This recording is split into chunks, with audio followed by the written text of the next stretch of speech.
ஒரு ஊரில் ஒரு விவசாயி இருந்தார். அவரோட விவசாய நிலத்தில் விளைஞ்ச பொருள் எல்லாத்தையும் சந்தைக்கு கொண்டு போகிறதுக்கு ஒரு கழுதை வாங்கலான்னு முடிவு செஞ்சார். அதனால் சந்தைக்கு போயிட்டு ஒரு நல்ல கழுதையாக விலை கொடுத்து வாங்கினார். காட்டு வழியாக அவர் தன்னோட வீட்டுக்கு நடந்து போகிறப்ப 3 திருடங்க அந்த விவசாயியை பார்த்தாங்க. அவர்கிட்ட இருந்த அந்த கழுதையை எப்படியாச்சும் திருடிடணும்னு முடிவு செஞ்சாங்க. ஆனால் அந்த நாட்டை ஆண்ட ராஜா ரொம்ப கண்டிப்பாக இருந்தார். திருடர்கள் எல்லாருக்கும் ரொம்ப பெரிய தண்டனை கொடுப்பாரு. அதை நினச்சி 3 திருடங்களும் ரொம்ப பயந்தாங்க. இருந்தாலும் திட்டம் போட்டு அந்த விவசாயியை ஏமாத்த நினச்சாங்க. அப்போ தான் கழுதை திருடு போனதை ராஜா கிட்ட போய் சொல்ல மாட்டார், நமக்கும் எந்த பிரச்சனையும் இல்லைன்னு நினச்சாங்க. வெயில் ரொம்ப இருந்ததுனால ஒரு மரத்தடியில் படுத்து ஓய்வு எடுக்கலான்னு ஆரம்பித்தார் அந்த விவசாயி.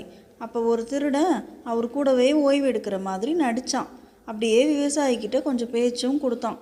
இந்த காட்டில் மிருகங்க மாதிரி உருமாறுற ராட்சசன் இருக்கானா